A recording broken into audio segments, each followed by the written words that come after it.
Hello, all sentient beings, and welcome to Transmissions Alt Mode, where we talk about all the news, comics, and media related to thee. On this episode, we review the final IDW main Transformers comic, Fate of Cybertron. Another bunch of scripts for the G1 cartoon episodes are preserved for posterity, and we speculate on the future of Transformers comics after IDW. Today is Friday, July 22nd, 2022. And this is episode 295 of Transmissions Alt Mode. Welcome to Transmissions Alt Mode, the podcast that found its fate on Cybertron. I'm your host, Charles, aka Big C, and I'm joined by the excellent Transmissions team. Jeremy, aka Yakko.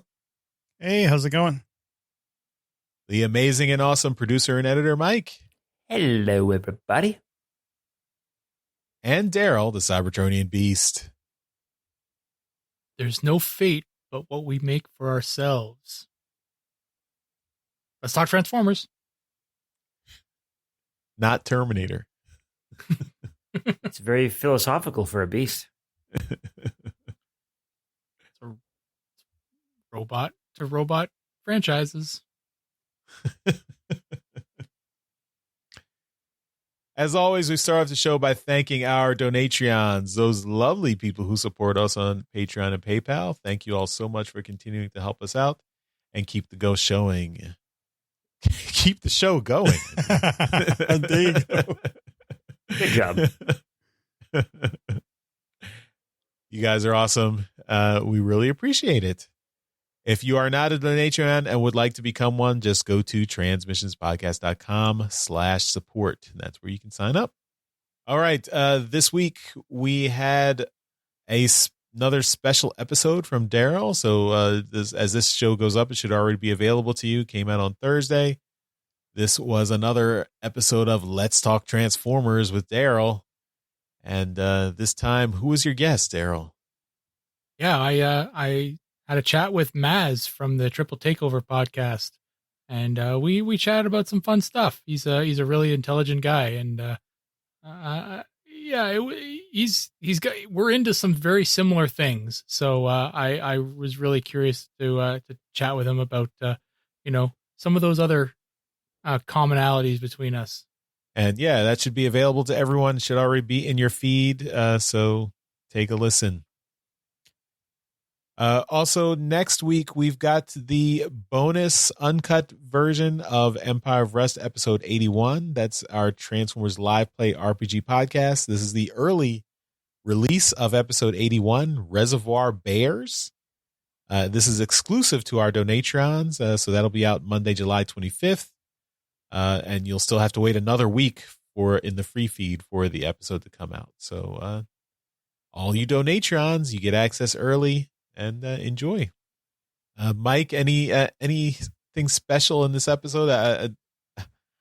Judging by the title, I wonder if it has to do with the assassins or hitmen or undercover cops. The hint I'll give you is that everything gets very greasy. Okay. Oh, pizza. Ninja Turtles. You find robot Ninja Turtles. Who knows? It might actually draw Daryl in to watch or listen to the show. How do you feel about Ninja Turtles, Daryl? So that's a maybe. Sounds meh. Don't worry, Daryl. I'll find you the franchises you're into, and I'll include those in there. Okay. Still awaiting the episode titled Daryl Listen to This One. All right. In addition to Empire of Rust, we also have another bit of content coming out courtesy of Mike. And this is a series of YouTube videos that will be out running all next week from Monday to Thursday. And this shows off the Transformers deck building card game that we did online. So Mike put that game together and invited myself, Jeremy, and Dr. Pants on. And we had a good time. So, right, Mike? Yeah, definitely. You know what, Daryl? I feel that you and I have kind of stepped up our game on this, you know? By producing content? Yeah. Yeah, I do. You know, I really do. There's people who edit, and then there's people who just make content. And I think, you know, maybe you do both, and then maybe I don't. But I think I produce content, and I think that's enough. You know. It's not. But do you listen to content, Daryl? No. No. All right. Well, lots of good stuff for all the people who do listen to our content out there. Enjoy and watch the video as well. So the deck building game will be video only. That's on our YouTube channel. But the Daryl's chat with Maz will be available on both. So enjoy. Let's get into the rest of the show, starting off with some comics news. All right, first up, we have the cover art for the Transformers Generations book. This is the 2022 version of that book. This is produced by the Japanese publisher Hero X. This is I think this is like a year in review of Transformers that came out in the previous year. So the cover is by artist Yuki Mutaguchi and colors by Transformers artist Kazumasa Yasukuni. So this features Optimus Prime, Rodimus Prime, and Raiden. Yeah, it's a neat cover. So everyone, if you're, I guess you can order it from Amazon.jp if you want to get it in the non-Japanese speaking world. I don't think the text will be translated for you, so hopefully you have a passing interest in or knowledge of Japanese, or you just want to look at the pictures. So, that's also a valid reason to buy the book. So enjoy. If you're interested in getting this, I would highly recommend you actually order it when it comes out, because I've did a bit of a deep dive and took a look at the prices on the aftermarket, and even for recent stuff, it's almost getting into the hundreds. Oh. Yeah, the aftermarket prices on these magazines are not great. All right, pro tip from Mike. Buy it now if you want it. It's supposed to be releasing July 29th. In more traditional comics news, we've got the EJ Sue cover for the last issue of the miniseries Last Bot Standing. So that's the EJ Sue is doing the artwork on that whole series with the author is Nick Roche. So in this last cover, we've got Shib and the Donoctian humanoid Shib, Rodimus's new friend, and Rodimus there in front and center, and then all the other new Cybertronians that he's fighting against, plus the other Donoctians, I guess Shib's brothers, and then the alderman, the head of the town there. So it's a nice little kind of frame there. I've been enjoying this Last Bot Standing series, so I'm curious to see how it wraps up. So look forward to that. I think that'll be coming out. Issue 4 will be coming out in August, and issue 3 came out just this week. So hopefully everyone got a chance to see that. Okay, last bit of comics news is we got some more information about the Best of the Rarities special trade paperback that's coming out soon, and this is being put together by longtime Transformers fan and fan writer and official writer James Roberts. So he detailed all the content that's coming in this book.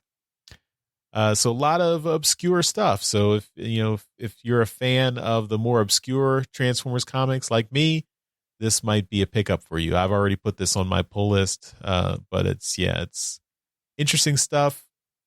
We've got stuff from Marvel UK, stuff from G2, a G2 Halloween special issue. I mean, it was included in as a backup story in one of the issues, but it also was released as a standalone back in the day. Lots of good stuff. I'm not going to go through all of it here because I think I might be the only one who cares about this stuff, but I'm definitely picking it up. Oh no, I'm in for this one. This is Yeah. Okay, all right. this is one of those Yeah. ones that out of all of these that they've done, this is the one that I'm picking up for sure, because a lot of these things never saw the light of day over here, and I'm really into it. Some of them never saw the light of day, period. Yeah, so a lot of these are from the Marvel UK series, which you probably own, Charles. So, you've probably got a lot of these already. So I do have some of them, yes. yeah, but a lot of these I'm really interested to see. So yeah, I'm right in on this. Yeah, this is awesome. The thing that I would want to see included more of, because like the backup stories from like the UK issues, I'm not as up for, but like the stuff that like what was it, the story that came with like one of like the DVD releases. Oh, the you mean the interstitial movies, 86 movie story? No, I'm just looking at here. It says like an untitled Foreman Roche script from an Australian DVD release. Oh, okay. Like stuff like that, or any of the mini comics that kind of came with like figures back in the day. Like I know Armada and Energon did like the pack-in mini comics. Like I would love to see those like full size. Like the thing from the Women's Day magazine, like that story, like stuff like That's that. in there. Yeah, exactly. Like that's the kind of stuff I really, really want to see as part of it. I would love to see like even more of that, like the really obscure stuff that you may have never owned or never even seen. I'm surprised they don't have that Schick Transformers like Razorbot story in here. Yeah, yeah. Like, that was a full comic though. Like anything that's official, just. I mean, like, I know a lot of the third-party figures will put like little mini comics in with them. It's like, all right, you can't include stuff like that, but stuff that comes with like DVD box sets and everything, like that's the stuff that you can't easily find elsewhere. So yeah, fill it up with stuff like that. Yeah, this is awesome. I think you were kind of surprised at just how many opinions we had on that, Charles, huh? yeah. I'm glad I'm not alone. This is great. I hope this book sells pretty well, because I think this is really neat stuff, taken from lots of different places. Yeah. And yeah, I mean, I did a lot of the UK stuff I did hunt down back in the day and get copies. So it's nice to see reprinted for so people can get access to it. So cool. It's important to note that this was supposed to be out this month and it got pushed back to August. So August 3rd is now the new date for it. So it'll be out next month. All right. Let's move on to our comic review. All right. In our review, we are looking at the Fate of Cybertron, which is the final story in the Transformers 2019 continuity. This was written by Brian Ruckley. Art is by Andrew Lee Griffith, pages 1 through 11. Winston Chan, pages 12 through 19. Alex Milne, pages 20 through 26 and page 34. Ed Perry, pages 27 through 33 and page 35. Angel Hernandez, pages 36 through 40. Colors by, we got both of the Joshes back. Josh Burcham on pages 1 through 19. Josh Perez, pages 20 through 35. And then David Garcia Cruz, pages 36 through 40. Letters by Jake M. Wood. Editor David Marriott. Assistant editor is Riley Farmer. Supervising editor is Tom Waltz. Whew, that's a long list of credits. It's a 40-page book. We got 3 covers, though. Cover A shows Optimus leading his followers to the future. This is by Nick Brokenshire. Cover B shows what would happen if Starscream won has the Autobots kind of enslaved, and this is by Angel Hernandez and David Garcia Cruz. And the retailer incentive is basically, it's just a fitting end by Alex Milne.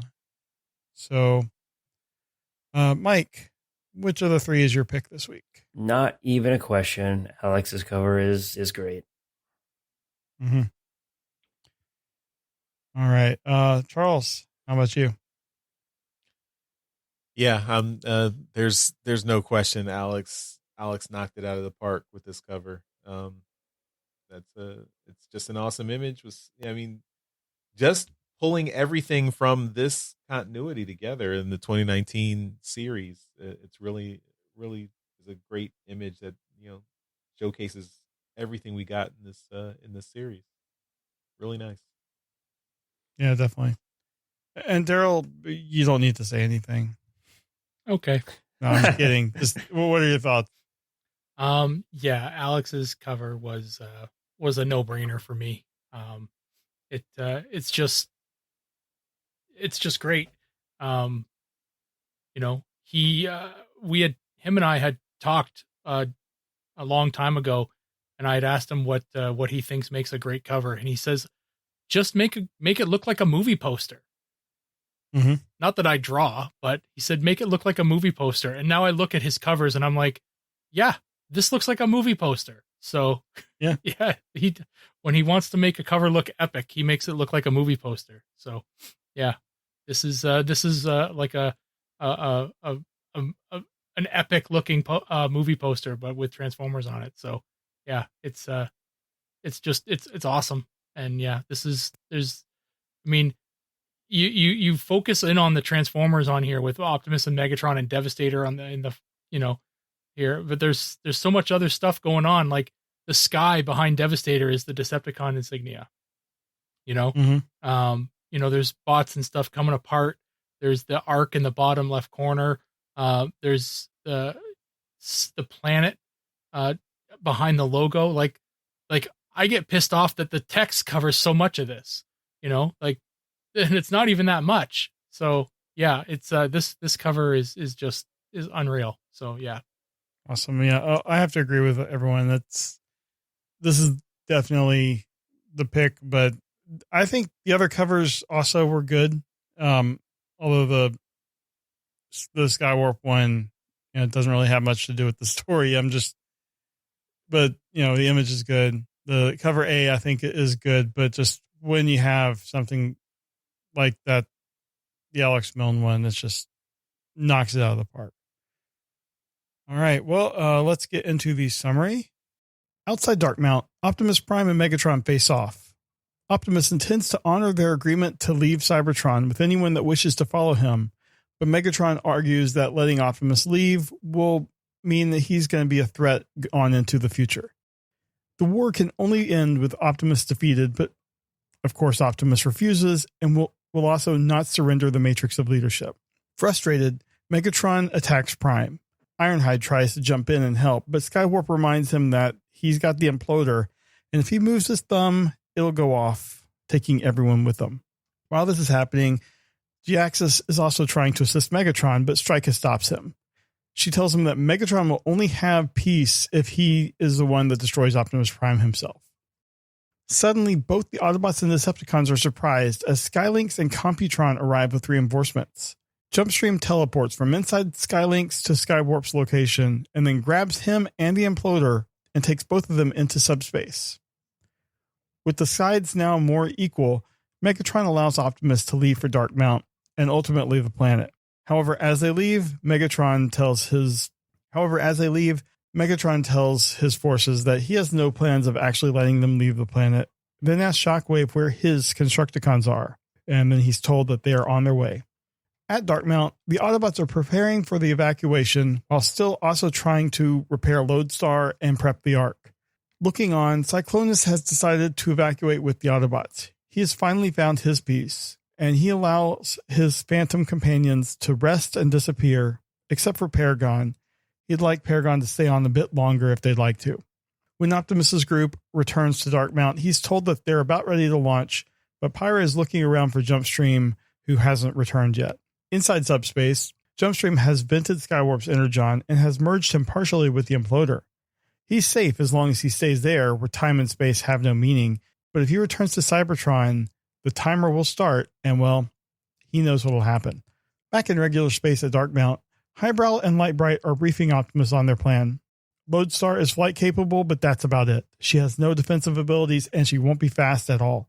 The Ark has an improvised engine, but it also won't get anywhere any time fast. Optimus tells them that they're not going to be going very far and that now they have hope. He then leaves to prep the defenses. He knows Megatron won't actually let them leave without a fight. Soon, Megatron, now joined by Devastator, arrive near Dark Mount. Optimus readies the defenders as Wheeljack has supercharged the combination core in Scattershot with the last of their Energon. As the battle begins, the Autobots continue to lose ground, and Ironhide calls on Scattershot, and then soon Computron and Leviathan join the fight. The two take on Devastator, but they still fall against the Decepticons' power. Computron had been punched into his component parts, but Scattershot decides to try again, and he calls for more volunteers to help defend Cybertron. The Prime Guard responds, and soon he's joined by 9 other bots to form a supersized Computron. He runs roughshod over the Decepticon lines, giving the rest of the Autobots a chance to finally board the ships. Computron falls under a combined assault by all of the Decepticons, but it was too late. Their sacrifice was successful, and the Autobot ships are underway. Inside the Ark, Optimus gives a speech. He tells the combined survivors that Megatron might have the planet, but Cybertron lives in each of them. There will be a time when they return to Cybertron, but it'll be a long road getting from there to here. Until then, they know where they're going, as we see the untethered winged moon in their sights. The moon was abandoned when the tether was cut, but Wheeljack's team also nearly destroyed it while defending it against Team Stream. Now it's been inhabited by Cosmos and Blastoff, who have been getting systems online one by one, readying it for the Autobot survivors. The end. So I really enjoyed this book. I thought it was a good kind of fitting into the series, but it did seem kind of rushed at times. I mean, it seems like we're getting, over the last couple months, we've been getting like a year's worth of stories compressed, and they just had to kind of pound through, skipping some details, but you're hitting the high points.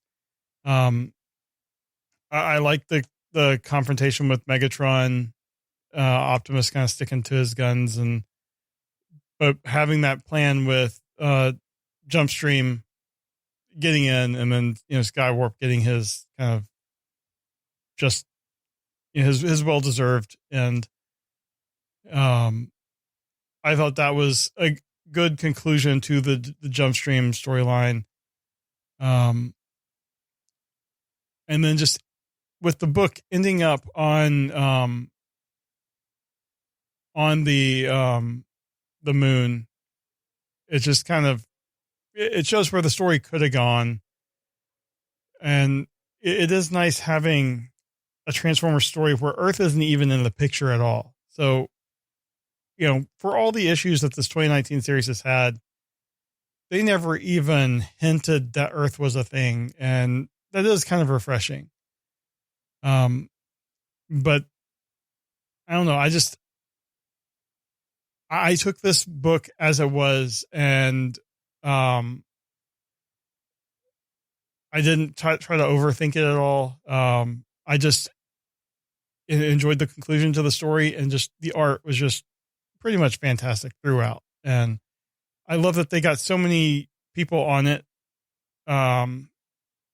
just to kind of share the love. And I'm also sure sharing the load of the work, but having longtime artists like Andrew Griffith combined with newer people like Winston Chan, I think that was great, getting so many people involved. And the art styles didn't really kind of mesh from artist to artist very well through the story, but it's, in my mind, it was fine.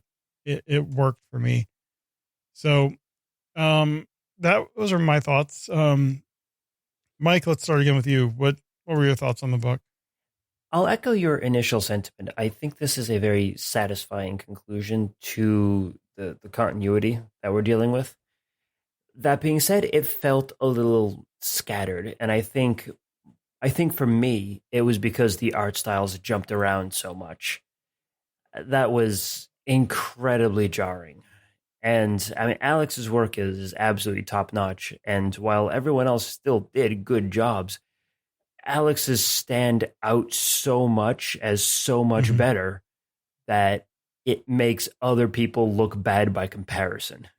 So, Yeah, like I'm just looking at like the big splash battle page with Ultra Magnus and Pyra Magna on there, and it's just a beautiful piece of art. Very well done, technically well done, and just very well composed. And again, it makes everyone else just look a little bit lesser just by it being next to each other. I think I would have enjoyed the book more if the art style, even if it wasn't up to Alex's kind of like Alex's quality, I think I would have enjoyed it more if the art was consistent. And kind of like Daryl, I do focus a lot on the art as well. I like a good story, but art is very important to me as well. They wrapped up all of the story elements, and I can appreciate that. Like they even kind of did like some of like the little like sub characters they had, like the hub capital story they had going on. Yeah, they wrapped that up too, or not wrapped it up, but they had him in there and just kind of like, hey, this guy's still here. It's like, okay, cool. Skywarp Story. Yep, I hated Skywarp, not because I didn't like the character or anything, but he was just like a jerk to everyone, and I hated him as a person, and I'm glad to see that he got what he did. So on that, good. And yeah, I mean, just kind of like I said, overall, just the story itself was in a good place. I liked the conclusion they did. It was just the art was a little bit rough for me to jump back and forth between quality on book, like on each individual page.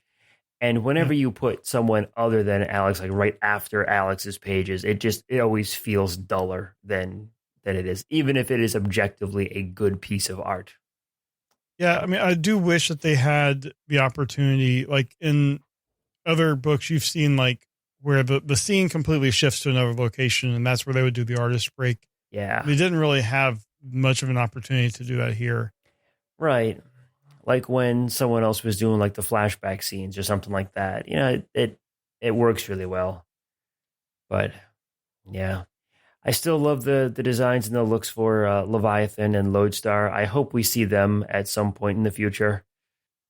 Yeah, definitely. I'm just afraid that like that's going to be it for them, and like that big splash page with Leviathan and Computron on there, like that's going to be like the last big shot we see of them. Yeah, it's unfortunate that it's ending.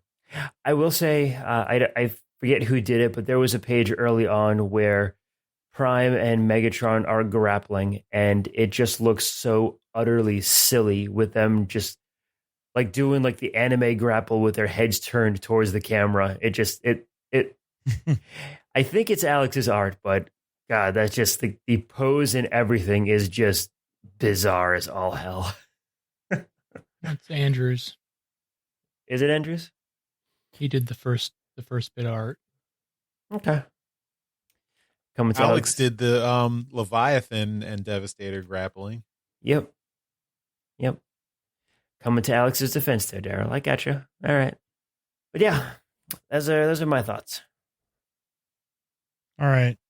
Daryl, what were your thoughts on this? Well, I mean, for the most part, I mean, obviously I'm pretty staunch on Alex's camp for the art, but for the most part, I like the art from everyone else as well. I thought, Andrew's art for the first bit, I thought was fantastic, and then you've got the other artists here contributing as well. I can't remember who was directly before Alex's. That was Winston. Winston's, right? Okay, so Winston's art. The last panel of Winston's, they have. She says, "Here come the Seekers," or "Here they come, Seekers." Strong arm. Strong arm. Yes. Okay. Yes. Thank you.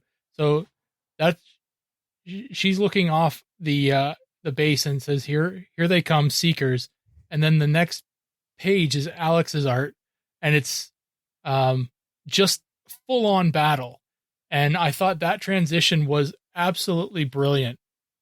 So yeah, first of all, you get a change in artist. Second, you're getting a change in venue, and scene, and it's just looks fantastic. So that was jarring for me in a good way, where it's now seemingly like I'm now looking through Strong Arm's eyes. I can understand how you can think everyone's looking worse by comparison, I guess, when they're compared to Alex. But, I know that Ed Perry his art is after Alex's. And frankly, I thought he raised his game, because there are some panels and such that really just, they blended very well into the art of the issue. And I thought it went really, really well. So I was really impressed with his work as well. I wanted to give props to whoever has signed the pages for this issue, because as much of a fan of Alex's art as I am, I was hoping that he would do a battle like this, because, he can do a fight scene like nobody's business. And, we'd seen it in More Than Meets the Eye a couple times, but to see two combiners go at it, and a Titan as well, was just fantastic. Just being able to see Alex's art on this fight scene was just everything I wanted.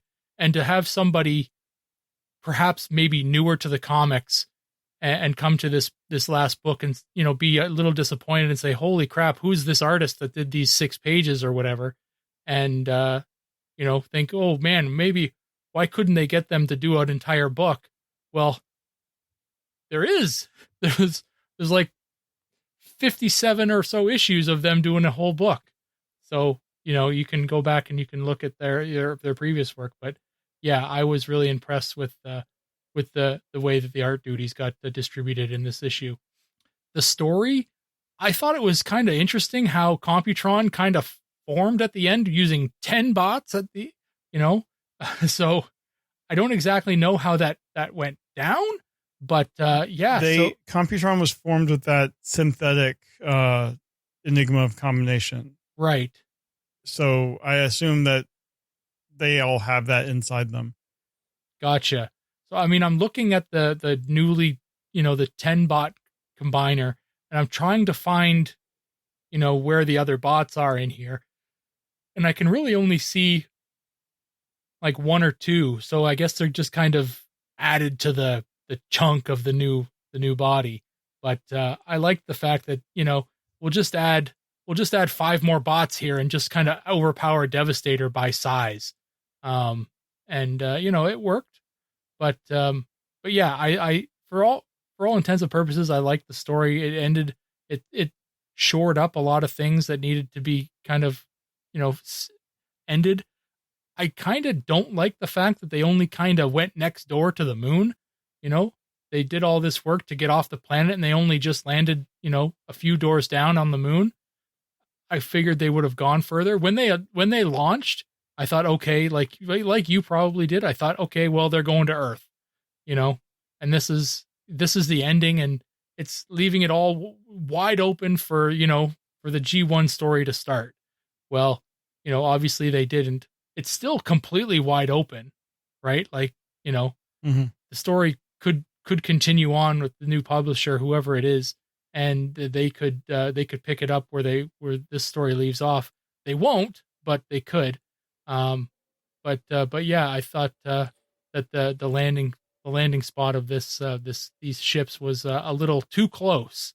Maybe. Well, remember the moon is untethered, so I think it's just kind of floating out there in space. That's true, but I'm assuming it's still controlled by some kind of gravity that keeps it close to the planet. Either way, comic book physics don't apply, I guess, anymore. Right.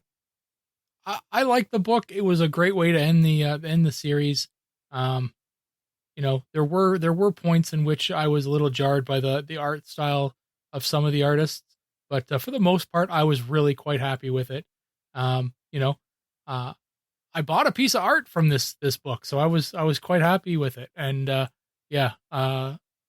I'm looking forward to seeing what happens with the rest of these IDW books that are finalizing the license. So yeah, great book. I had a good time with this one. Cool. And Charles, what were your thoughts? Generally agree with what everyone else said. Yeah, I mean, the art was excellent in this issue. I mean, my only one regret is that we didn't see anything from Anna Malkova, since she had become kind of the regular artist on the book in the last for the last year or so. But yeah, I mean, other than that, it was great to see all these artists on the book. I mean, Winston Chan, of course, friend of the show. It's great to see him getting more work. He did a lot of work on Beast Wars. Him getting to do contribute to this last issue was awesome. Ed Peary is an awesome artist. He's been a long time fan artist, now getting more professional work. And yeah, I definitely agree with Daryl that he stepped up his game in this issue. It looked really nice. I do got to shout out the Alex Milne page near the back. Like there was one lone Alex Milne page near the back of the book, which was the arc and the Titan lifting what I off thought it into was, the yeah. atmosphere. I assumed it was that one. Yeah, that is just an awesome, amazing shot. I'm wondering what the like as this book was getting put together. Like someone was like, "No, Alex needs to do this page," because that's that kind of epic scale is something he excels at. So that's just really cool to see. I want to recognize Angel Hernandez for giving him the final pages of the book. He's still not my favorite art style, but I think letting him close out the book since he started the book, I thought it was a nice send off, and his art is good. It's just different from my personal preference. But he got those last couple of pages, and kind of we get to say farewell to all those characters that he started with here. So, yeah, I mean, it was a great book. I mean, we talked a little bit about in general, just as over the reviewing this book for the last 3 years or so.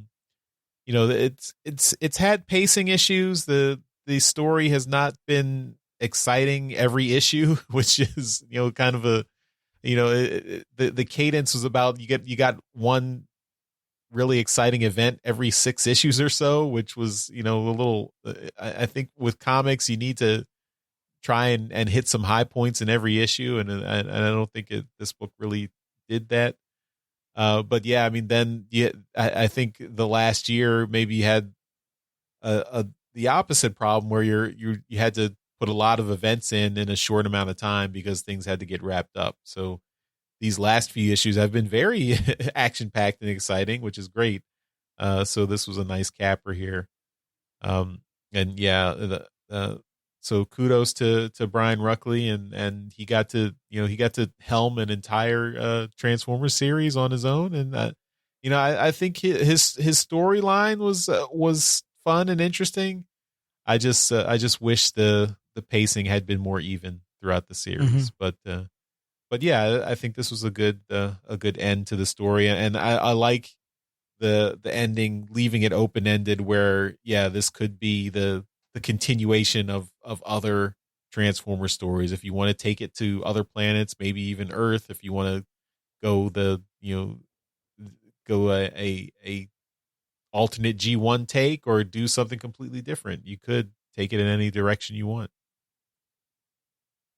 Yeah, definitely. And I agree on the whole pacing stuff. There were so many good ideas that were introduced in the series that I hope are carried on into future series. But at the very least, we have an actual ending, which isn't, when the license changes hands, we haven't always gotten a definite ending to the ongoing stories. So I'm very happy at that. And yeah, so looking forward to seeing what is coming up next. But for now, That is the end of the ongoing series from IDW with Transformers, and we just have some minis to finish out the thing.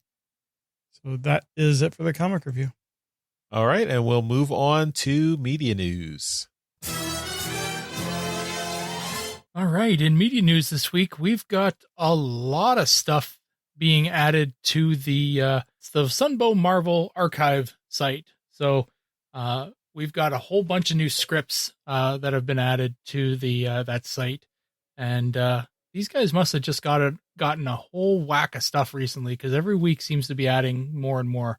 So newly added scripts to that site are from the original G1 show, the episodes Child's Play, Quest for Survival, The Secret of Omega Supreme, The Gambler, Crimzeek, Sea Change, Triple Takeover, Prime Target, Autobop, The Search for Alpha Trion, The Girl Who Loved Power Glide, Hoist Goes to Hollywood, and that's it. Yeah, all of those. So that's a bunch. If one of your favorites is in there, maybe check out the original script for it on the Sunbow Marvel archive. That's a lot of scripts, and they've got a lot of other ones. We've talked about a few of them recently. So yeah, take a look at that site, and yeah, the apparently I haven't looked, but the episode shoot, what was the one we got the clips from? Rust? Cosmic Rust. Cosmic Rust. Yeah, so Cosmic Rust has got a bunch of the pieces of material that Paul Davies had at TFCon are on that site as well. So he had some really cool materials as well. So yeah, take a look at that and see those things that he brought to TFCon. Next in TV and streaming news, we've got a rumor, and that is that a Transformers live action series is in the works for Paramount Plus. I do remember hearing this news during the week, and the immediate response, or the immediate thought that came to my head, was that how the hell are they going to do this?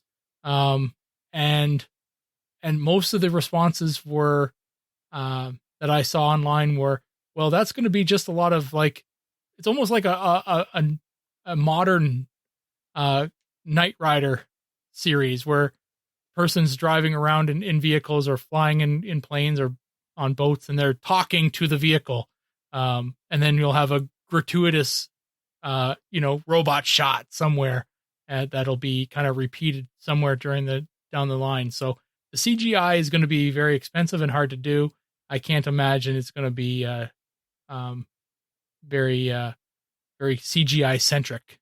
So if you think of all the live action, shows that are on TV right now, how many of them have new CGI in every episode? So yeah, if this is something that interests you, think about like an action drama series that's out right now, and think about how much CGI is used in that. Probably not very much. So it's going to be a lot more of the human characters. Do you guys have any thoughts on this? Just what I wanted. More humans. Humans as main characters in my Transformers show. That's exactly what I want. Yeah, I know, right? In case you could tell, I'm being sarcastic. Yeah. Yeah, I mean, I want Transformers to be the main characters of the Transformers show. I don't think that's too much to ask. I mean, and that probably means you should make it an animated show, not a live action show. So those are my thoughts. Mm-hmm. You mentioned the cost. That's just, it'll be so expensive. And I mean, you can do a lot with things like what they do on the Star Wars shows with the volume, with mm-hmm. having the backgrounds and stuff done through CGI. But if you're going to be interacting with the characters, it's just there's a reason why they do it as a movie, because you get such a higher budget. Yeah. I would want, if they're going to be doing something for Paramount Plus. I would like to see something more in the vein of Transformers Prime. Do a fully CG animated Sure. thing, and that would work so much better in my opinion. Yeah, I guess the Star Wars shows or the Marvel TV shows are probably the closest thing to what they're looking to do here, right? But do any of those shows have a like a main character that's completely CGI? The Mandalorian had IG-11. I think that was CGI. But that was one episode, wasn't it? He was in a couple episodes, like but he wasn't like in the entire show. But I mean, they're doing a lot with practical effects still. Yeah. And then the space stuff is all just kind of that's always all CGI or whatever. Yeah. But I'm thinking like the Marvel shows, they're doing a lot of stuff with the superpowers and all that kind of stuff, and there's still a lot of practical effects. Yeah, I mean, and they're all grounded in people. I mean, like the main characters are people, so yeah, you can have a lot of scenes where it's just people interacting, and you don't necessarily need a lot of special effects throughout the entire show. Like, I mean, it's probably not going to be this, but if you want Transformers to be the main characters, they should be on screen the whole show, right? So, yeah. I mean, I guess you can cheat and have them in vehicle mode for a little while, but yeah, I mean, it's just like it's like Knight Rider, where you're just talking to the car all the time, and the focus is not on the car, the focus is on David Hasselhoff. Exactly. Mm-hmm. Yeah. I just imagine that you're gonna see, because I remember the show Jag. Yeah, it was about like naval lawyers, right? Yeah. They would show scenes of these naval pilots that were subject of their episodes flying around in their jets. Well, the scenes that they were using were from Top Gun. So I was a big fan of Top Gun, and every time I'd see promos for this show or the intro for this show, I'd recognize the jet flying scenes from Top Gun. I'm like, well, that looks a lot like Top Gun. And I'm like, well, that's exactly from Top Gun. So they just steal it. So I'm like, well, maybe this Transformers show is just going to steal scenes from the movies and repurpose them. I mean, Michael Bay's done that before, but not to the extent of using actual characters in different movies, but he's used scenes from other movies that he's done before. But yeah, I don't know. This is the idea of a live action Transformers show does not bode well. So yeah, the last thing that we have for you here in media news is Peter Cullen was being interviewed. CBR has the story. This is a longer article, but and you can read it if you want to read the whole thing. But he recounted his audition for the 2007 Transformers movie, and it starts off and as Peter Cullen has said how impressed Michael Bay, how he was impressed by Michael Bay during his audition, but he remarked that he was not guaranteed he was going to get the role. So that was interesting. But yeah, so go ahead and read the rest of this if you want. Have either one of you guys or any of you guys read this yet? Yeah, I read it. I mean, we've heard a lot of the things already, but they were surprised at him doing multiple voices. He's like, yeah, we all can do multiple voices. Frank Welker did, a million of them. Yeah. But I just think it's so strange that he would have to work to get this job when it's clear that's what Hasbro wanted. Yeah. But I don't know. It was good. I found the praising of Michael Bay a bit much, knowing like, okay, you like the characterization of Optimus Prime in the first movie, but by the final Bay movie, you were clearly unhappy with it, but making a paycheck. So sure. Yeah. Anyway, but yeah, you can go ahead and read this if you want. It's it's more Peter Cullen, and we'll always take more of Mr. Cullen. So, but that's it. That's it for media news. All right, let's move on to convention news. All right, just a couple quick things we mentioned in the toy show. The EarthSpark panel at San Diego Comic-Con is today, Friday the 22nd, at 2:15 to 3:15 p.m. Pacific time. So we will have more news next week about what was covered. Looking forward to hearing out more about that show. And then we have Cybfest Northwest, which is June 23rd, tomorrow, at the Kent Commons Community Center in Kent, Washington, which is 20 miles south of Seattle. It's a one-day convention, has a bunch of stuff for families. There's a kids play area. There's some fan panels. Billy Montfort and Blackie Shepard, who are both artists that have worked on IDW Transformers, are going to be there. They have a panel, and it's going to be closed out by Mike Seibert, friend of our show, doing a live version of his podcast, the Mike Seibert Radio Podcast. So sounds like a fun time. $10 for adults, $5 for kids 5 to 12, and then there's a family rate, $25 for 2 adults and 2 to 5 children. So it sounds like they're really trying to get families to come out, and I think that'll be a great time.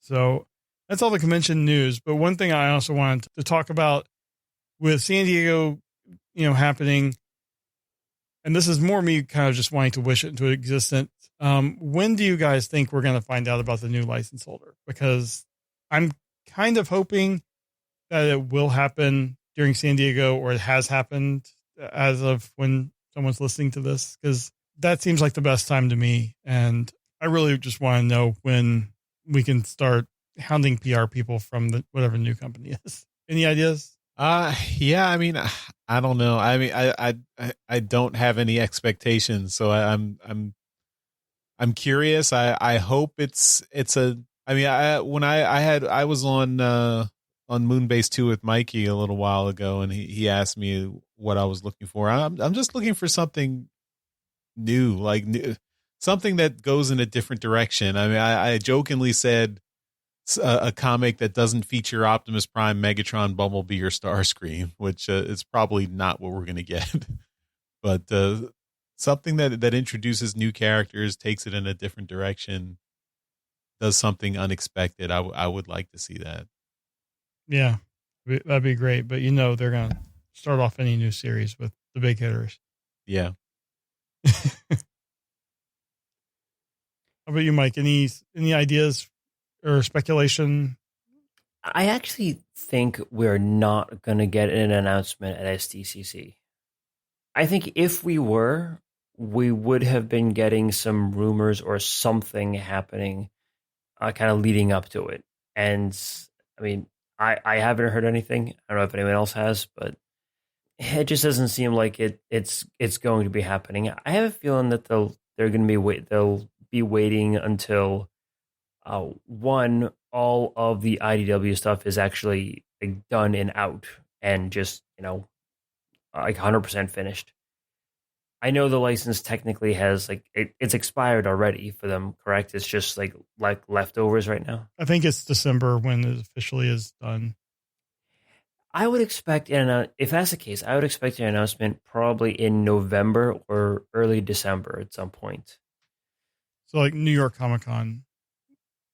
Yeah, that actually be that would actually fit quite well for it, because it's just whenever a company like Hasbro is announcing big changes to their structure or to the way their license works, they're not doing something that is they're not doing something bad or anything. So they believe that whatever they're doing is going to be good for their brand. And if they're proud of it, they're going to announce it, early. They're going to announce it as early as they can once they have some actual plans formed up. It's when you get a surprise announcement that has no lead up to it. That's the kind of thing that to me seems like, hey, we don't know how successful this is going to be, so let's just get it out there, and then that's that.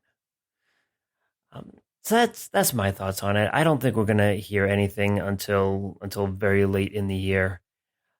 Maybe a little bit, like I think like October at the absolute earliest, but far more likely November or December. As far as what they're going to announce, they'll likely announce, like, who has the license and what the initial lineup is going to be. So whether they're doing just an ongoing, whether they're doing a couple of minis like IDW did to start with, and I think that will be the announcement. It wouldn't surprise me if they do maybe a toy pack-in comic first to get people excited about like that universe, that continuity, that publisher. That might be fun. Yeah. I know it's not something that Hasbro does a lot lately, but they have done it before. There is precedent. So yeah, I think that as far as the actual content, I'm right there with you, Charles, where I want to see something new with some new characters. And yeah, like I want to see something where they are actually being like robots in disguise again. They're on a planet, they're infiltrating, and they're trying to stay hidden. And no Prime, no Megatron, no Starscream, Bumblebee, Soundwave, Grimlock. Like I don't need the heavy hitters anymore. We've seen plenty of stories with these characters. I don't need to see more of them right now. There are hundreds, if not thousands, of potential characters that they can pull from, and that's not even counting new characters that they can come up with. Mm-hmm. So, give us something new. Give us something that doesn't have like a Prime or Megatron in it. Reference them, sure. Say, like who are you? Like who are you pretending to be? Optimus Prime or some line like that. It just go for it and just give us something new and interesting, because I think that the stories they've told that don't have the Prime, Megatron, or Bumblebee or characters like that are some of the stronger, more successful ones. Like I think Beast Wars was a great, great story, great storyline, great writing, partly because they didn't rely on echoing stuff from the 80s. Animated, I think, was really good, even though they had a Prime and a Bumblebee and a Megatron, but they definitely weren't trying to be the same type of character. You had Optimus as like this kind of green rookie commander, and it's like, well, yeah, that's compelling, that's interesting. So that's what I'm hoping for. But just like we said, it's highly unlikely that they won't bring a Prime in immediately or Megatron in immediately. Right. Daryl, you volunteer at a comic shop and are probably intimately familiar with the schedule. Like, the solicits are 3 months out. So that's when comic shops order. Mm-hmm. And we're currently at the September solicits, or I think we're probably getting closer to the October ones now. Yeah. So what do you think? Do you think that has anything to do with it? Or do you agree with Mike that it might be like November or so that the announcement comes? I mean, my involvement at a comic store gives me no knowledge as to what may or may not be happening. But but I was just talking about the schedule of when comic stores order stuff. I think I'm leaning much more in the camp of that we're going to hear something sooner rather than later. If it's this weekend at SDCC, then so be it. I'm a strong believer of the more people that know a secret, the less likely it's going to stay a secret. Mm-hmm. So it's, I'm fairly certain that whomever is getting this license, it's probably been gotten already. So yeah, the paperwork's likely been signed, and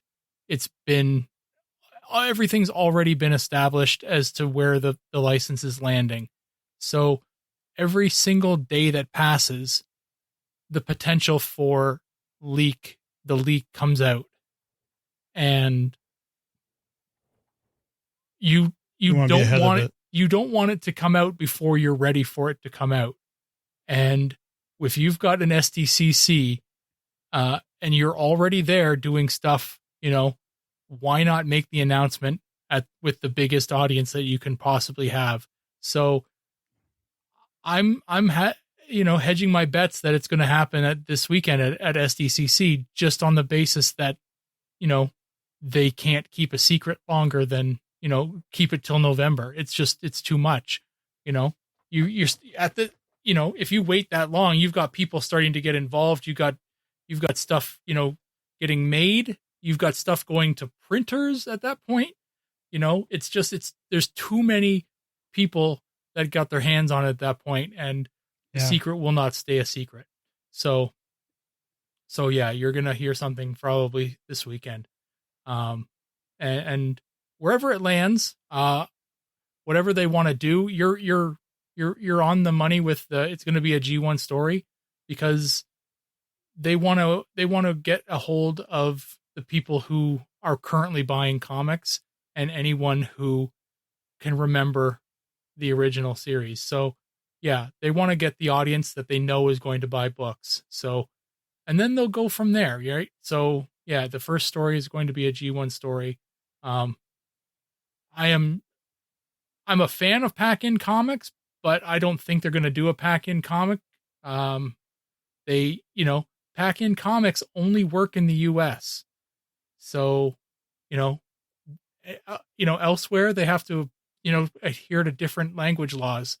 Canada, specifically has really stringent language laws, and pack-in comics don't work here. So you got to do a whole different set of packaging for it. And that's a big expense, and Hasbro doesn't do that shit no more. So,